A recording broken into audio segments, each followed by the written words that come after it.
Hi guys! So ngayon magluluto ako ng sinigang na salmon. Ayan, eto, ulo ng salmon.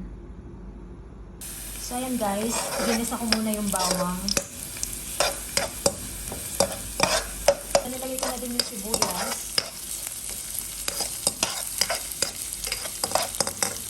Sisluya.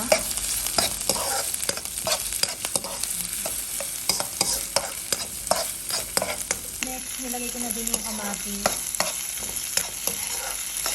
Ayan, gisahin muna natin. So ayan guys, nilagay ko na din yung salmon. Gigisahin ko muna. Ayan, sangkot siya na yung salmon. So lalagyan ko na siya ng tubig. So ayan, lagyan na natin siya ng tubig.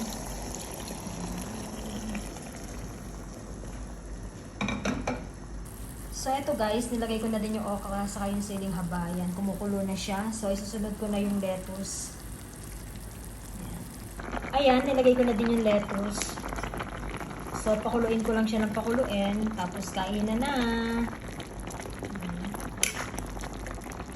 So ayan guys, luto na yung sinigang na salmon. Ayan, kain na. That's it guys.